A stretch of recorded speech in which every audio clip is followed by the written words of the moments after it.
तो कैसे हैं आप सब।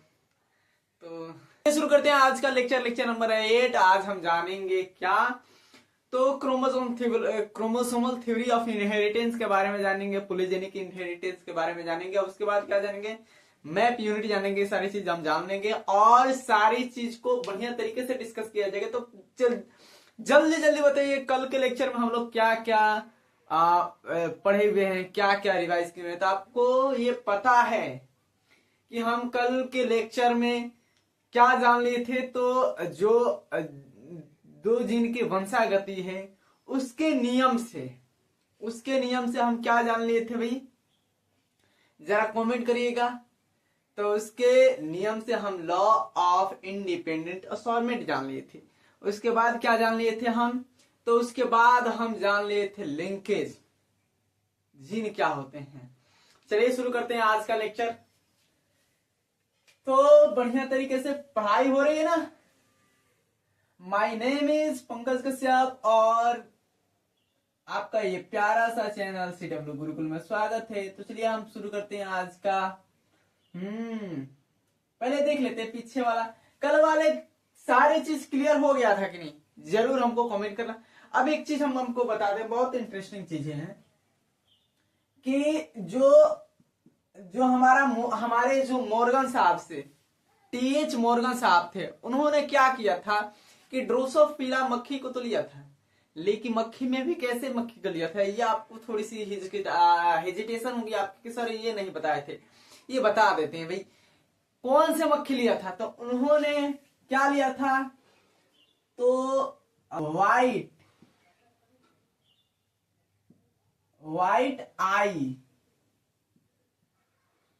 वाइट आई की थी, और क्या थी, येलो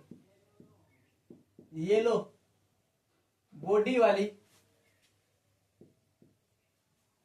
क्या थी, मक्खी थी। एक मक्खी थी, हाँ याद रखना। तुम लोग तो मक्खी के जैसे ही हो, मक्खी के जैसे ही हो अभी। दूसरा क्या है सर, दूसरा बताइए ना, बताइए जल्दी जल्दी बताइए महाराज हमको। दूसरा क्या था भाई, तो हमारे पास मक्खी ही थी, बट मक्खी कैसी थी, तो अबे तेरी रेड आई वाली थी और ब्राउन बॉडी वाली थी। यही दो मक्खी लिए थे मोर्गन साहब ने यही दो मक्खी लेकर क्या किया था, अपना एक्सपेरिमेंट किया था, ये किया था, वो किया था। अब एक चीज है कि ये आपको याद रखने की जरूरत देकर समझ जाओगे। अब एक और बढ़िया बातें बताते हैं, इसको भी याद रखिएगा कम से कम।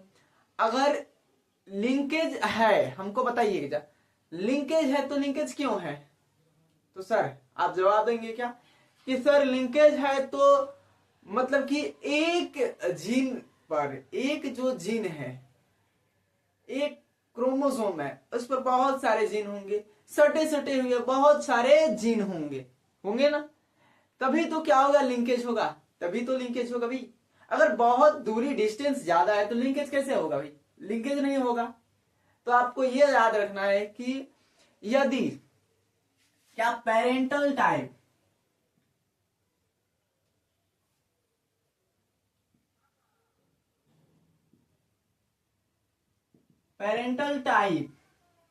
नॉन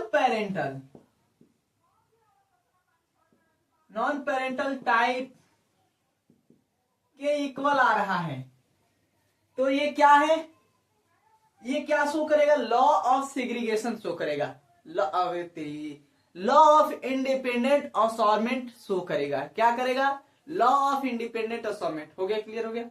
चलिए बस इतना ही था, मतलब कि जनक प्रकार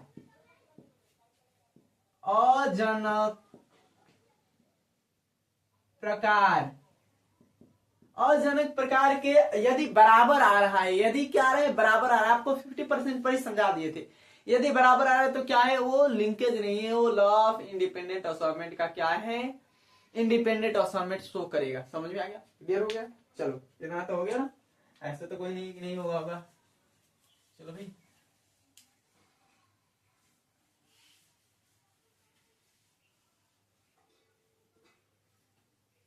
क्लियर हो गया? ओके ओके बच्चों, क्लियर हो गया तो चलिए, बहुत बेहतर। चलिए हम देखते हैं क्रोमोसोमल। अबे सर सोमल, हाँ सोमल कौन? कोमल वाली सोमल? ना ना ना ना ना, सोमल वाली कोमल ना, ये क्रोमोसोमल क्या है? थ्योरी और इनहेरिटेंस। क्या है? इनहेरिटेंस,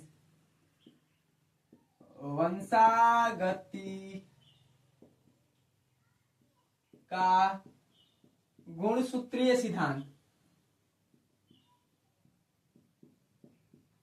गुणसूत्रीय, सूत्रीय इधर से होगा, लिख दिए हैं सिद्धांत। समझ में आए? क्लियर हुआ बच्चों? बच्चों क्लियर हुआ कि नहीं? जरा हमको ये भाई, ये हो जाएगा, ये क्लियर हो गया तो ठीक है, नहीं क्लियर हुआ तो भी ठीक है, क्योंकि नहीं क्लियर होने वाले बच्चों को नहीं क्लियर होगा, और क्या कर सकते हैं? कुछ नहीं कर सकते, हम कुछ नहीं कहेंगे। हो गया ना? चलो अब देखते हैं गुणसूत्रीय सिद्धांत क्या होता है, क्रोमोसोमल थ्योरी इनहेरिटेंस क्या होता है। तो मतलब कि गुणसूत्रीय सिद्धांत नाम से ही पता चल रहा है, मतलब कि गुणसूत्र का सिद्धांत, मतलब कि ऐसे ही तो पता चल रहा है। तो गुणसूत्रीय सिद्धांत में क्या है, पहले ये देखना है। आपको पता है कि गुणसूत्र क्या होते हैं? पेयर में होते हैं। गुणसूत्र क्या होते हैं? पेयर में होते हैं। फिर क्या होता है? गुणसूत्र के ऊपर जीन का भी क्या होता है? जोड़ा होता है, पेयर होता है ना? होता है कि नहीं? होता है सर, ये भी पता है। उसके बाद क्या होता है कि मियोसिस के एनाफेज 1 में गुणसूत्र सेपरेट हो जाते हैं। हाँ सर, ये भी होता है, पढ़े हुए हैं। कहां से पढ़े हुए हो? किताब कभी खोले हो? अभी किताब, उसको किताब की रिवाइज उसको पढ़ा करो, तो ये भी समझ में आ गया कि एनाफेज में क्या होते हैं? सेपरेट हो जाते हैं, अलग अलग हो जाते हैं, वियोजित हो जाते हैं। समझ में आ रहा है? क्लियर हो रही है मेरी बातें? अब एक बात बताना, क्रोमोसोमल थ्योरी ऑफ इनहेरिटेंस दिया कितने था? अबे तेरी, ये क्या हो गया? किसने दिया था? अबे दिया कितने, किसने था? सटन और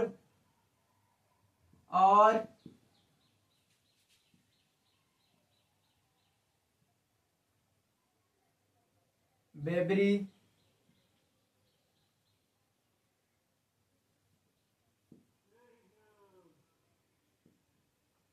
सटन और बेबरी ने दिया था। कब दिया था? क्या दिया कब था? ये भी है। तो सर 1902 में दिया था। 1902, ये क्या है? अबे बच्चे, 1902 मतलब कि 92 में दिया था। 92 क्या है? अरे भाई 1902, समझ में हो गया? क्लियर हो गया? अब यहां पर सर इतना समझ में आएगा, सटन और बेबरी ने दिया था। वेबरी ने,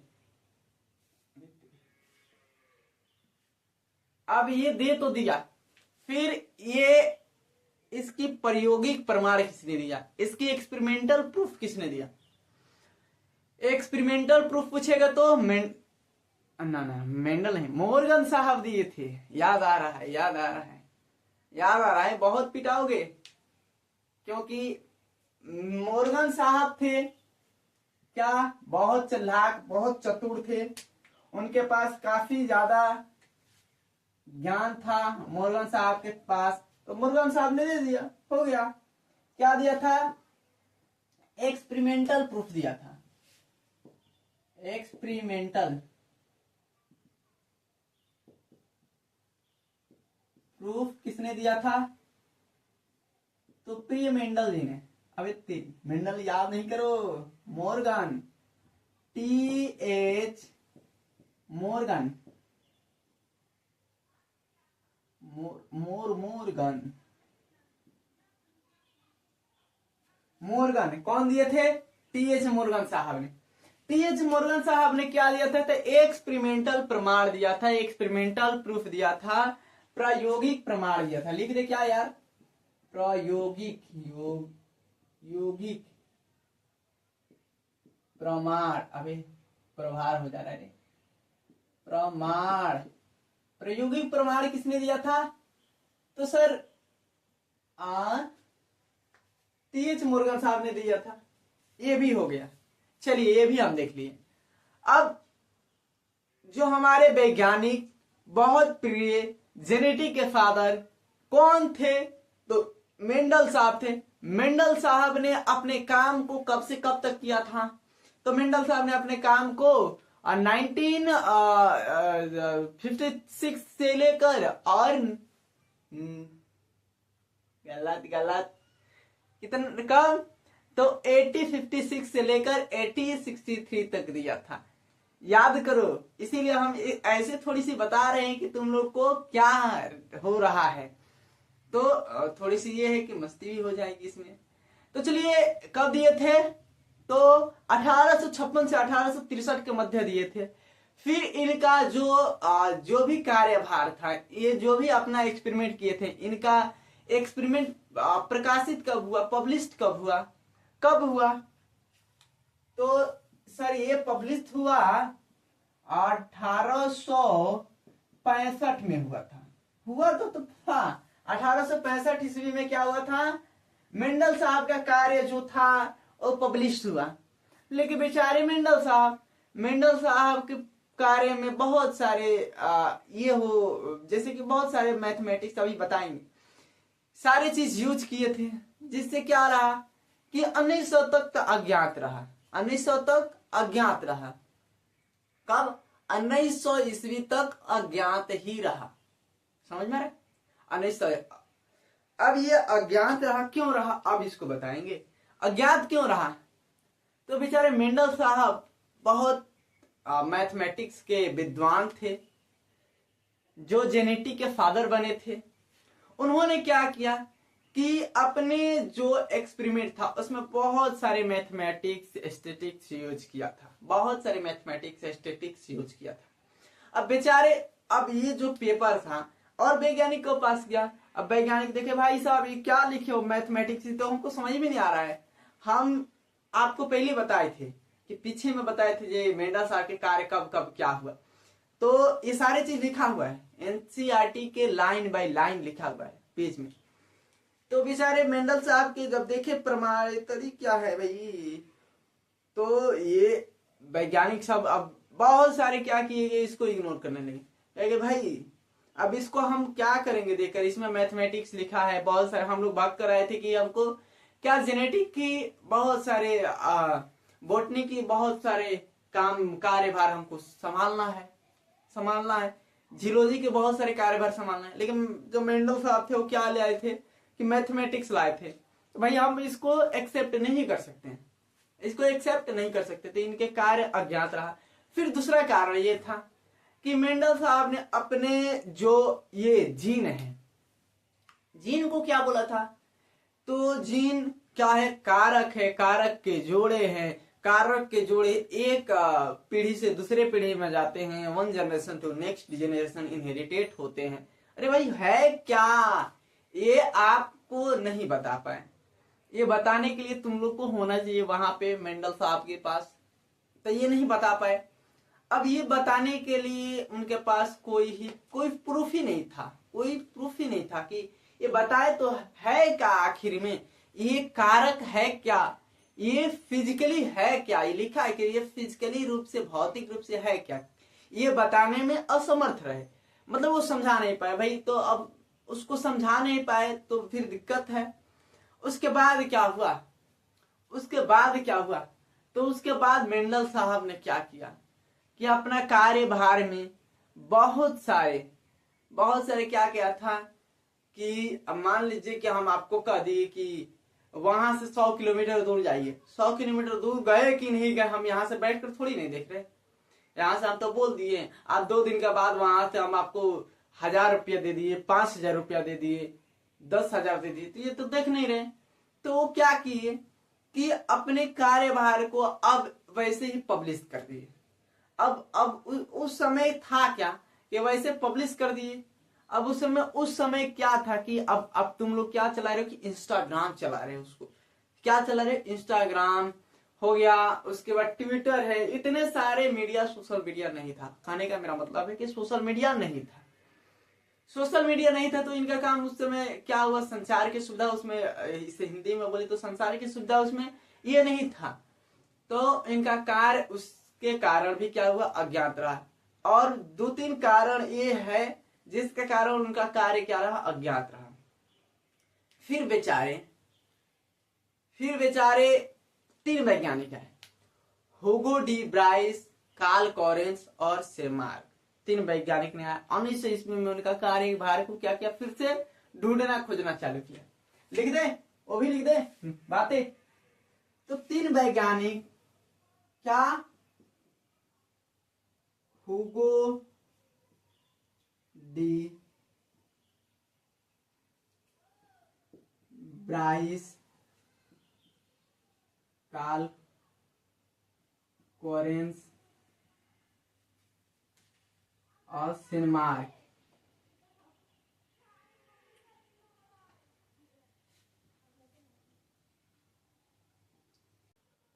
कोरेंस और सेमार्क, वन नाम था उनका। नाम क्या था, पूरा लिख देते हैं भाई, क्या नाम था, अबे तेरी, वन सेमार्क। समझ में आ रहा है, कार्ल कोरेंस डबल आर होगा भाई, Correns, Carl Correns, Hugo de Vries, ये 3 वैज्ञानिक थे, बहुत प्यारे प्यारे नन्हे मुन्ने वैज्ञानिक सब थे। अब एक इसको ऐसे बॉक्स में कर देते हैं, अलग अलग बॉक्स में, इसको अलग अलग बॉक्स में, समझ में आया, हो गया। अब ये 3 वैज्ञानिक थे, वैज्ञानिक तो थे क्या, 3। अब तीनों ने कब काम को पब्लिश किया भाई, काम को पब्लिश कब किया, तो 19 में किया। ये काम को पब्लिश कब किया, 1900 ईस्वी में, 19,000 में। अब ये पता हो गया कि सेनमार्क थे, कार्ल कोरेंस थे, अभी हुगो डी ब्राइस थे, सटन और वेबरी ने। अब ये काम तो इतना तो हो गया। अब एक चीज हम लिख देते हैं, तुम लोग को बता दिए कि है क्या, ये basically chromosomal theory of inheritance है क्या। तो यहां पर लिख देते हैं फर्स्ट, तो क्या होते हैं क्रोमोसोम, क्या होते हैं क्रोमोसोम, पेयर में होते हैं, पेयर में क्या होते हैं, पेयर में होते हैं। हो गया पहला। दूसरा क्या होगा, इन पर उपस्थित, इन पर उपस्थित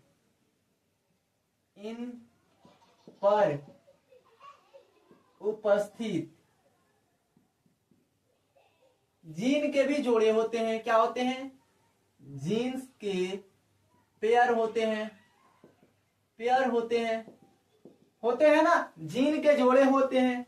दूसरा क्या हुआ, दूसरा नहीं, अभी तीसरा क्या हुआ कि मियोसिस, अरे ई है रे, मियोसिस 1 के एनाफेज,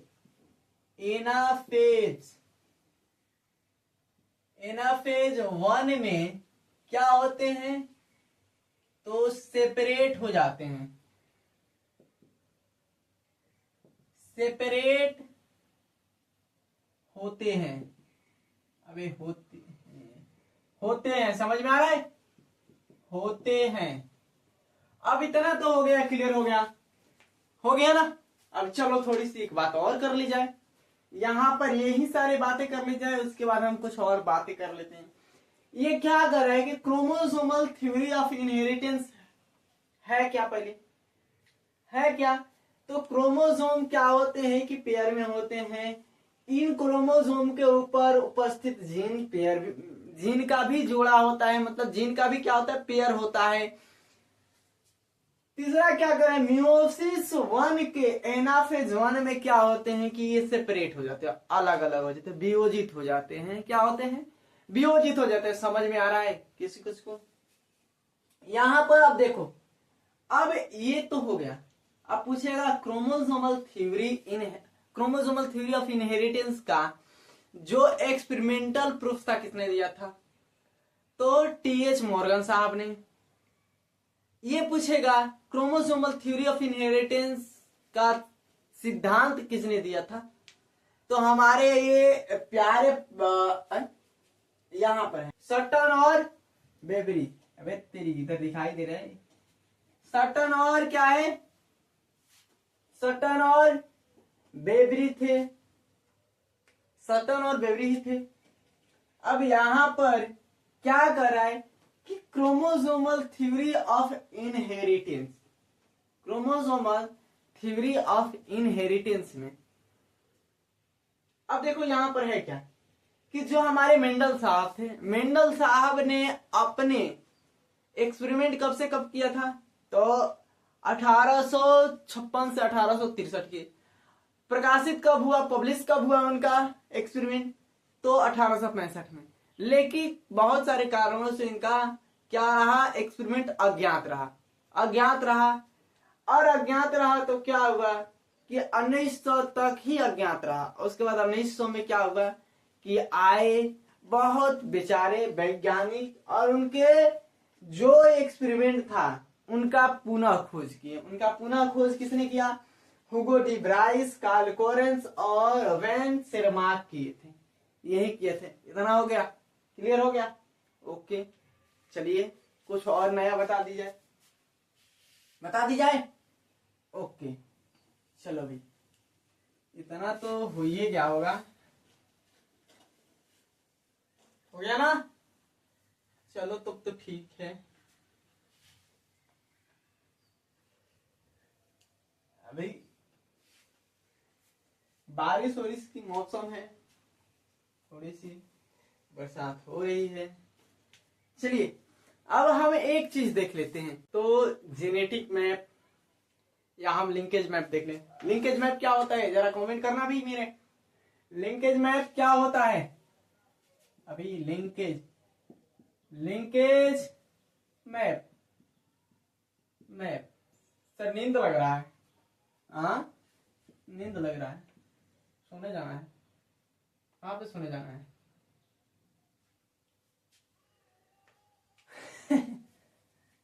या इसे क्या बोले हम? इसे हम बोल दे क्या, जेनेटिक,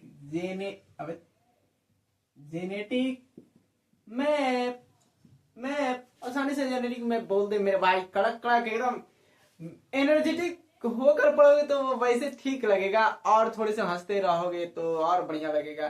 समझ आ रहा है? नहीं तो बोर होकर पढ़ने में मजा क्या है? तो इसलिए हम तो कुछ कुछ बोलते रहते हैं तुम लोग को, थोड़ी सी मस्ती के लिए। अबे लिंकेज मैप क्या है भाई? हाँ, अब लिंकेज मैप की खोज किसने किया है क्या? ये सारी चीज बात एक एक करेंगे। पहले बताओ इस लिंकेज मैप की खोज किसने किया था? हाँ तो सर लिंकेज मैप का खोज ओहो जो हमारे मोर्गन साहब थे, मोर्गन साहब के स्टूडेंट एस है याद रखना, स्टूडेंट क्या थे? अल्फ्रेड स्टूटवेंट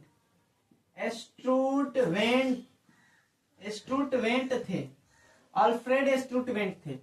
उन्होंने ही क्या किया था? उन्होंने ही भाई क्या किया था? लिंकेज मैप की खोज की। उन्होंने ही जेनेटिक मैप की खोज की, उन्होंने ही की। यहां पर हो गया ये। अब सर लिंकेज मैप की यूनिट क्या होती है? लिंकेज मैप होता क्या है? ये दो है। चलिए लिंकेज मैप भी जान लेते हैं। ये लिंकेज मैप क्या होता है? तो एक क्रोमोसोम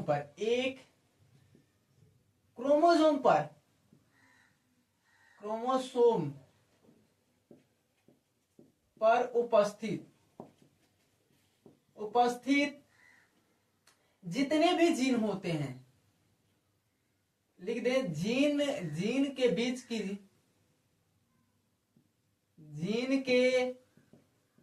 की दूरी को क्या कहते हैं? लिंकेज मैप कहते हैं। क्या कहते हैं? लिंकेज मैप कहते हैं।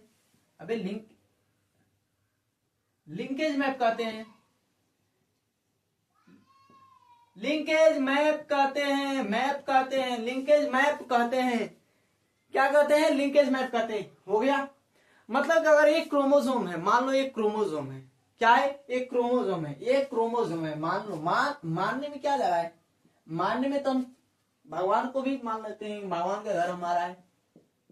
मानने में तो क्या मान, पता ही है क्या मानते हैं। मानने में क्या मानते हैं, पता है ना सर? मानने में तो हम मान सकते हैं। ये क्या है हमारे? इसकी तो डिजाइन शेप ही अलग हो गई। शेप अलग होगी मतलब कि ये क्या है? तुम, अरे भैया, शेप मत अलग हो। मान लो है शेप अलग हो गया, उससे क्या होगा? थोड़ी सी फिगर इधर उधर हो जाएगी, उससे क्या लेना देना है हमारा? ये तो सही बन रहा है ना? ओके, क्लियर हो गया। अब देखो यहाँ पर एक जीन, दो जीन बना है, कुछ और जीन बना देते हैं। यहाँ पर भी कुछ, और यहाँ पर भी कुछ, और यहाँ पर भी कुछ, और यहाँ पर भी। मतलब एक जीन पर उपस्थित 4, 5, 6, एक जीन है, एक क्रोमोसोम पर उपस्थित 4, 5, 6 जीन के जोड़े या जीन के बीच की दूरी को मैप यूनिट कहते हैं सर। हाँ, ये भी तो सही, आंसर भी सही। तो चलो इसको नोट कर लो भाई। अब इसकी खोज किसने किया था? तो मोर्गन साहब कैसे स्टूडेंट ने किया था। अब ये क्या था? तो यहां पर अगर मैप यूनिट के यूनिट पूछा जाएगा, यूनिट पूछा जाएगा तो क्या होगा? सेंटीमोर्गन, सीएम था। अबे सेंटी होगा रे, सेंटीमोर्गन। मोर्गन दिखाई दे रहा है कि नहीं दिखाई दे रहा है? सेंटीमोर्गन उल्टा लिख दिए, थोड़ी सी इधर जगह भी है, लिख दें सेंटीमोर्गन। यूनिट क्या होगा?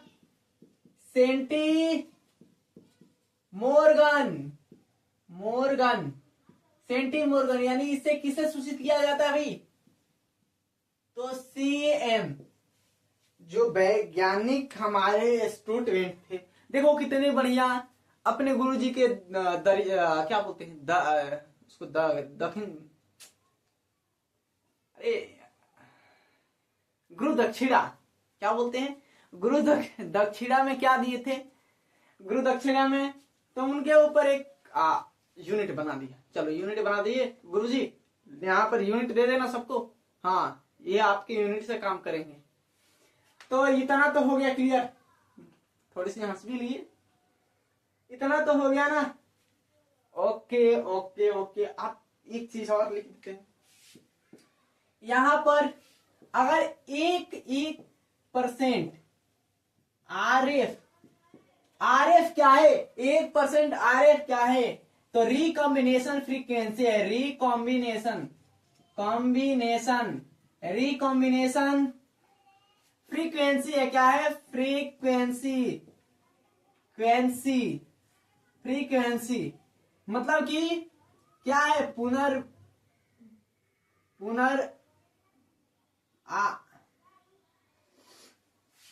रिकॉम्बिनेशन।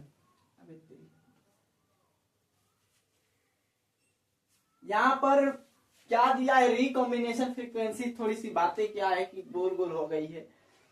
यहां पर पुनर्योजक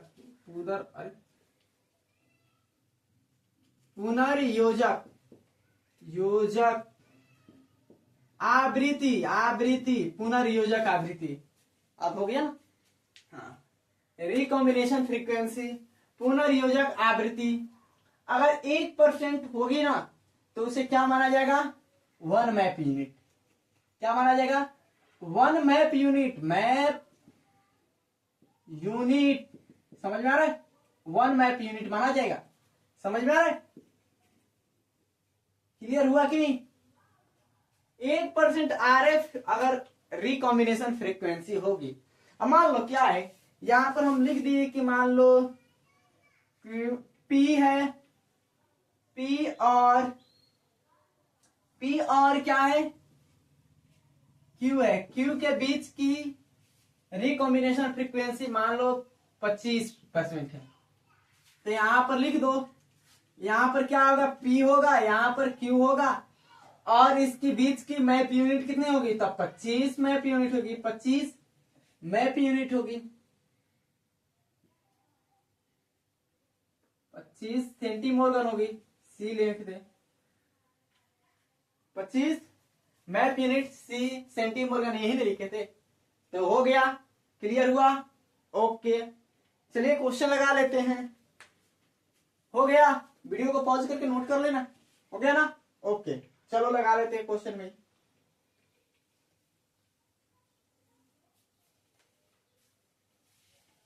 चलो चलो चलो, साथ साथ मिलकर पढ़ते रहो, और क्या, पिज्जा बर्गर खाते रहो। अब हमारे पास क्या एक क्वेश्चन है, क्या है, तो 3 जीन ए बी एंड सी हैं, ए एंड बी एंड सी है, जिसके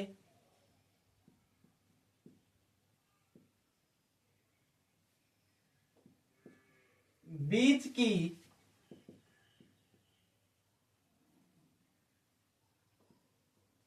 मैप यूनिट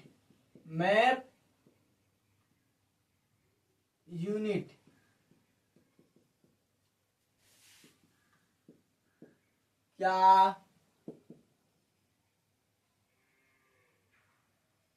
होगा, क्या होगा, क्या होगा, मतलब क्या क्या होगा, इसमें क्वेश्चन भी है। 3 जीन है, जिसकी जीन ए बी सी है, यहां पर अब ए और बी सी के बीच की दूरी दे दिया है, ए और बी के बीच की दूरी कितना दिया है, 30 RF दिया है। दूसरा, बी और सी के बीच की दूरी कितना दिया है, तो यहां मान लो 14 RF दिया है। और थर्ड क्या है, तो सी और ए के बीच की दूरी कितना दिया है, तो 18 RF दिया है, 18 RF दिया है, इतना दिया है, तो इसके बीच की क्या निकालना है, मैप यूनिट निकालना है। क्या निकालना है, मैप यूनिट निकालना है, मैप यूनिट निकालना है। निकल जाएगा ना, जरा निकाल कर दिखाओ सर। तो देखो, अब यहां पर हमारे पास 3 जीन है, 3 जीन है ए बी सी। अब 3 जीन यहां पर बना लेते हैं। पहले देख लेते हैं सबसे ज्यादा क्या है, पहले लिखेंगे, जो सबसे ज्यादा होगा उसी को पहले लिखेंगे। सबसे ज्यादा ए एंड बी है, क्वेश्चन दिखाएंगे अभी। ए एंड क्या है, बी है ना, मतलब कि आपको पता ही है कि 30 RF बराबर कितना, तो 30 मैप यूनिट।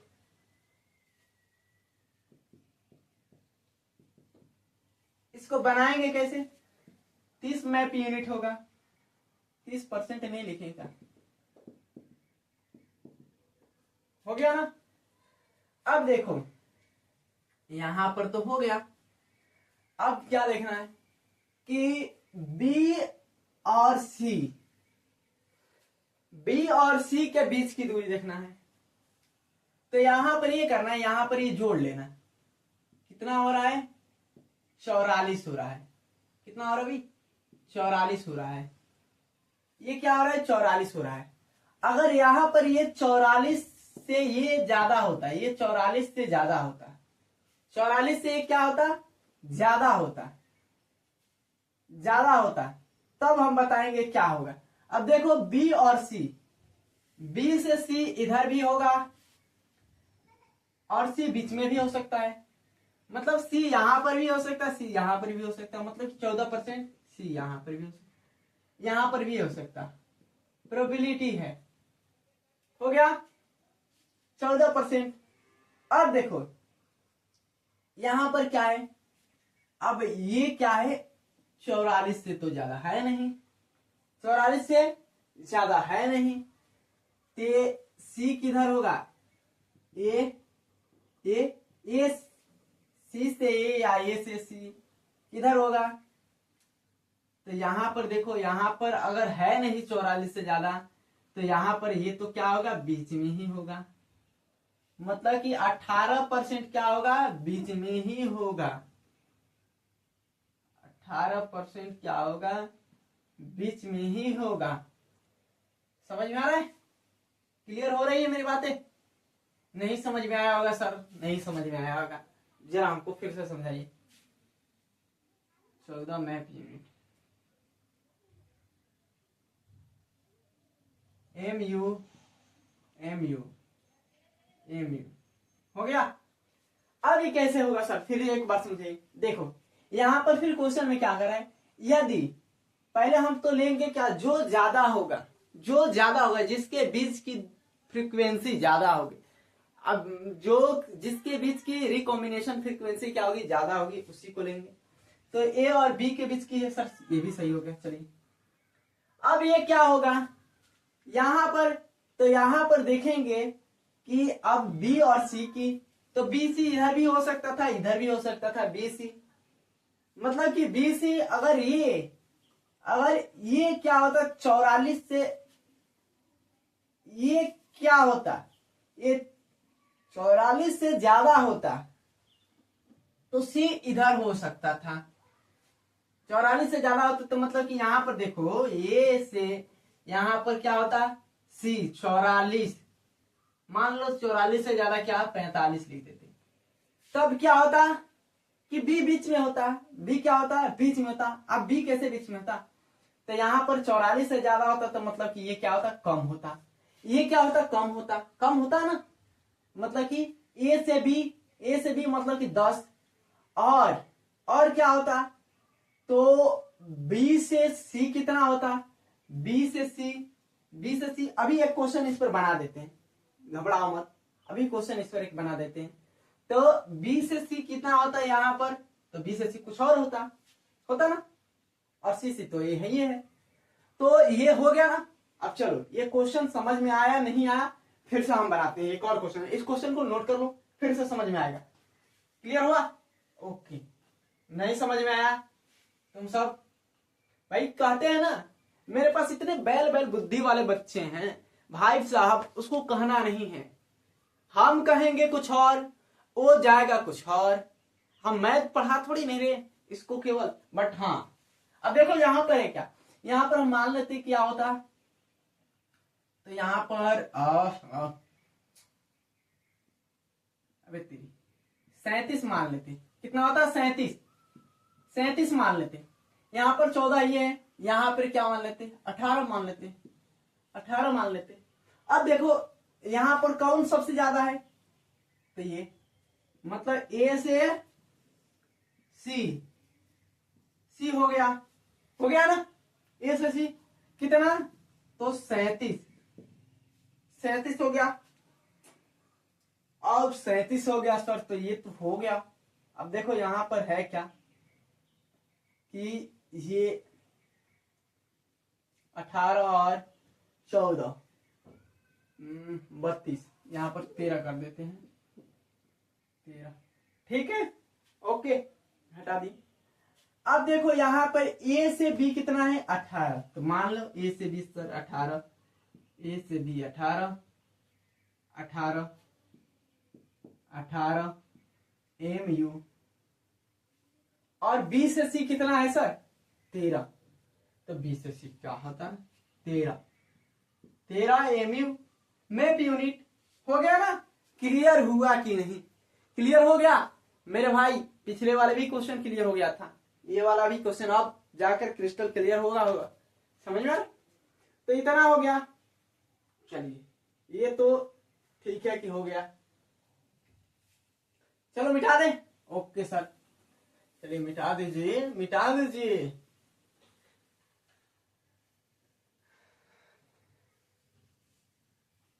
अब चलिए भाई, अब हम क्या देख लेते हैं, पॉलीजेनिक इनहेरिटेंस। हाँ सर, पॉलीजेनिक इनहेरिटेंस, पॉलीजेनिक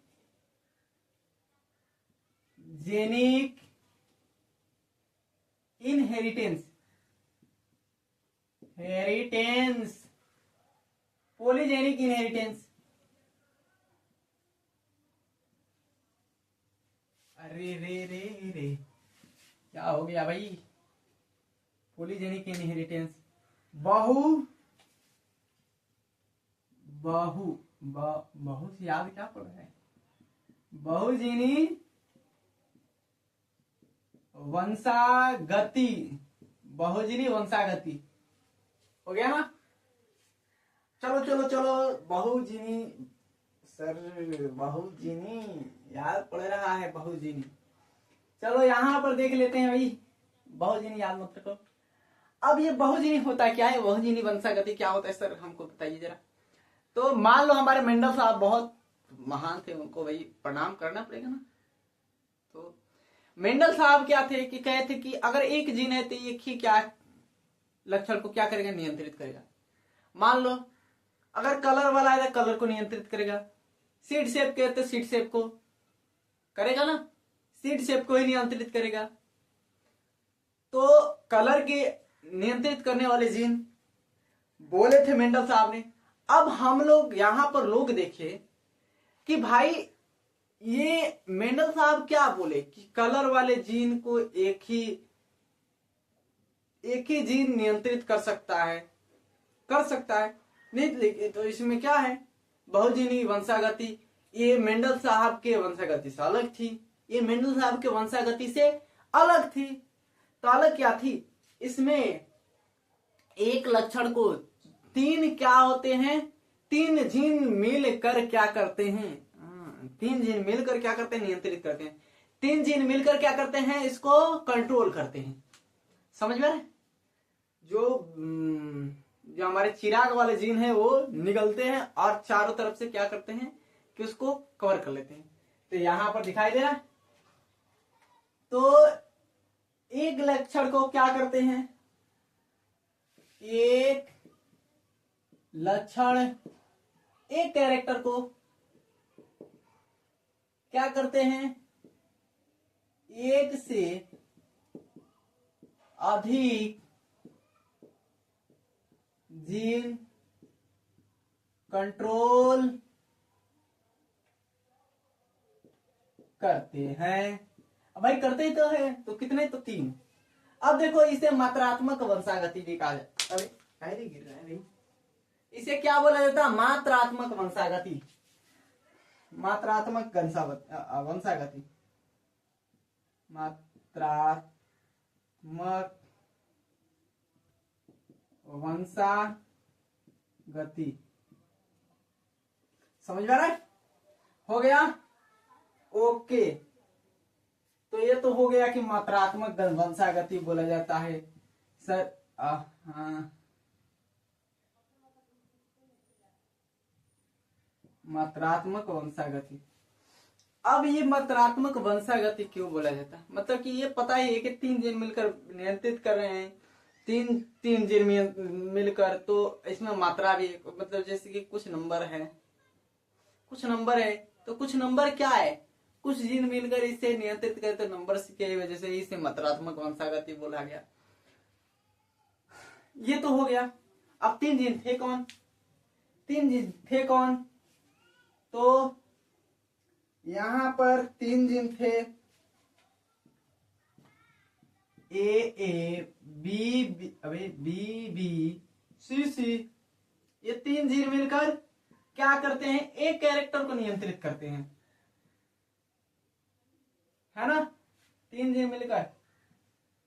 अब देखो है क्या सर, देख लो, याद आएगा। अब यहां पर इसके विरुद्ध में लिख दें, capital A capital B capital C हो गया। अब ये क्या है, डोमिनेटिंग है, ये क्या है, रिसेसिव है। डोमिनेटिंग है, ये क्या है, रिसेसिव है। सर डोमिनेटिंग है तो मतलब हमको समझ में नहीं आ रहा है कि डोमिनेटिंग क्या कह रहा है। तो देखो वहां पे एनसीईआरटी में लिखा है कि जो डोमिनेटिंग जीन होते हैं, कि अगर एक जीन बहुत सारे काम कर रहे हैं तो उसे तो पॉलीजेनिक इनहेरिटेंस कहा नहीं जाएगा। अगर एक मतलब कि एक लक्षण है, एक लक्षण को बहुत सारे जीन मिलकर नियंत्रित कर रहे हैं, बहुत सारे जीन मिलकर क्या कर रहे हैं, उसको कंट्रोल कर रहे हैं, 3 जीन, तो उसे क्या बोला जाएगा भाई, उसे ही पॉलीजेनिक इनहेरिटेंस। साफ साफ डेफिनेशन, एक कैरेक्टर को 3 जीन मिलकर नियंत्रित करते हैं, या 2 से अधिक जीन मिलकर नियंत्रित करते हैं, उसे क्या बोला जाता है, पॉलीजेनिक इनहेरिटेंस। हो गया ना, काम खत्म। अब देखो ये है क्या, ये सबसे क्या है, डार्क कलर है, ये सबसे क्या है, डार्क कलर है, डार्क। ये सबसे क्या है, लाइट कलर है, ये सबसे लाइट कलर है। अब देखो जो एकदम काला है ना, जो एकदम काला है, एकदम कलुआ है। अब कलुआ क्यों है भाई, हालांकि कलुआ तो है ना, तो क्यों है भाई, काले हैं तो क्या है, दिल वाले हैं, पता है ना, काले हैं तो सर क्या है, दिल वाले हैं। जो कलुआ है वो कलुआ के जितने भी जीन हैं, अब ये देखना, ये हमेशा ये डोमिनेटिंग ही है, ये डोमिनेटिंग कैरेक्टर है, ये रिसेसिव है, समझ में आ रहा है। अब डोमिनेटिंग है, अगर जितना ज्यादा, अब मान लो कि हमारे शरीर काला क्यों पड़ता है, तो जो हमारा हार्मोन होता है मेलाटोनिन हार्मोन, उसके वजह से क्या होता है, जितना ज्यादा हार्मोन होगा, जितना ज्यादा, उतने ज्यादा हम और क्या होंगे, काले हो जाएंगे। और क्या होंगे भाई, काले ही होंगे, गोरे तो होंगे नहीं। तो ये काला रंग इसलिए कि ये जीन क्या हुए कि हावी हो गए, हावी हुए तो किस पर हावी हुए, तो भाई कलर पर। तो यहीं पे है इसका एग्जाम्पल, मानो ह्यूमन स्किन कलर, इसका एग्जाम्पल है। उसके बाद दिया है ह्यूमन, क्या है, हाइट भी दिया है, लेकिन हमारे किताब में नहीं है। मानो की हाइट और मानो की क्या है कि स्किन कलर तो दिया लेकिन हाइट नहीं दिया। अब ये एग्जाम्पल है इसका। अब ये अगर यहां पर तुम लोग जरा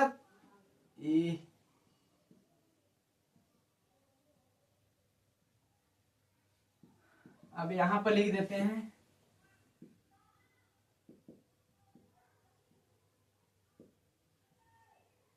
ये क्या है,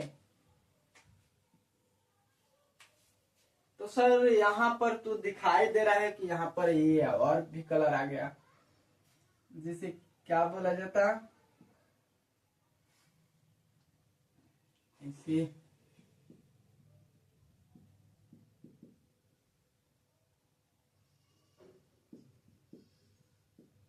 गेहूं रंग। अब देखो यहां पर है क्या, अभी इसको लिखते हैं।